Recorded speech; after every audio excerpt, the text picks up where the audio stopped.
Hey YouTube.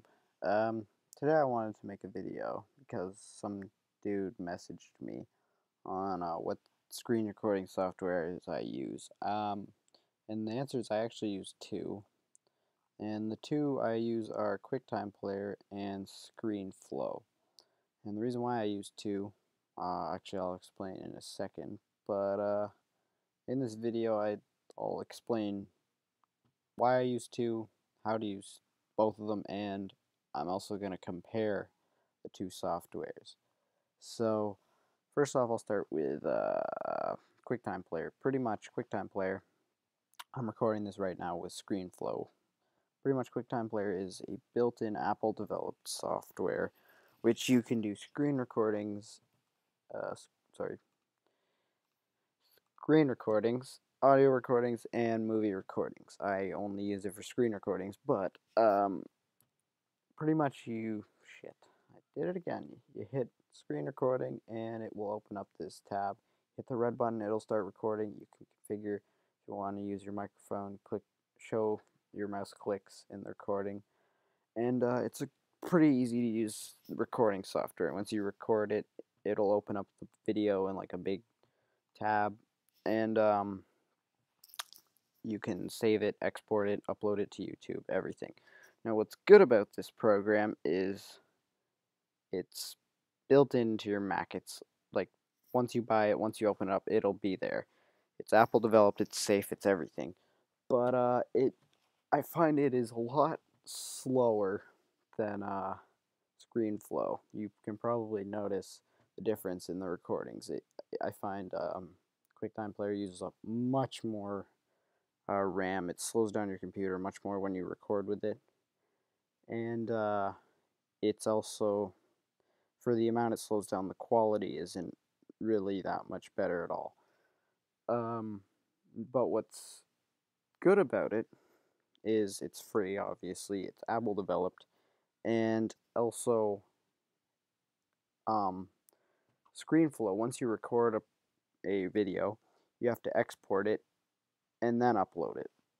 QuickTime Player, you just upload it because you already recorded it, exported. ScreenFlow is not an Apple developed software, so to upload videos you have to export them from ScreenFlow to QuickTime Player, and then you can upload them from there, or iMovie or whatever.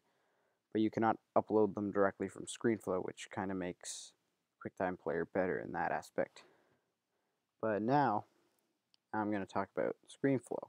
So ScreenFlow is pretty much the same thing. I'm using it right now, and I'm not going to exit the recording, but pretty much it'll be a tab at the top, this camera without a dot in the middle, and you can click on it and it'll hit start recording. You just click on it and it'll start recording. Also, when you open it, it'll have a tab too that just has a red button, and it'll say like you can turn on your mic or you can do this, whatever.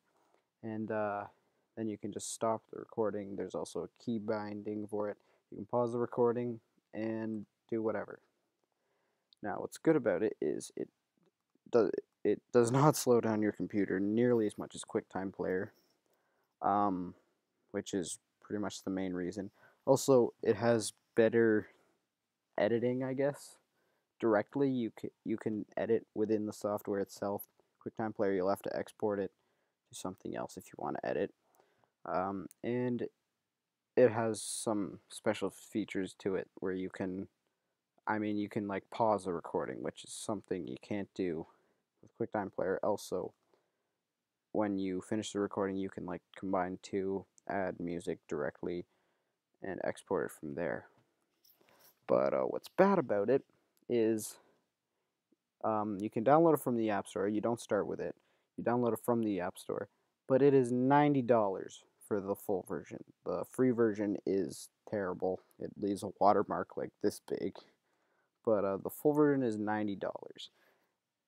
I did not actually pay for it. I got it for free using a torrent in the Pirate Bay, which I guess I'll show in another video. I'll put probably an annotation or something to that video. But it is $90 unless you get it for free, which is really easy.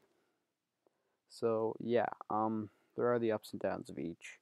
I guess pretty much if your computer can handle it, there's really no point in not using QuickTime Player. but I'm on my 4-year-old MacBook Pro with 4 GB of RAM. Pretty crappy. Not It's not able to handle that much. So that's why I use Screenflow, because it is much easier on the computer itself than QuickTime is. So yeah, there's a quick comparison. I'm gonna upload probably how to get Screenflow for free in another video. So yeah, see ya.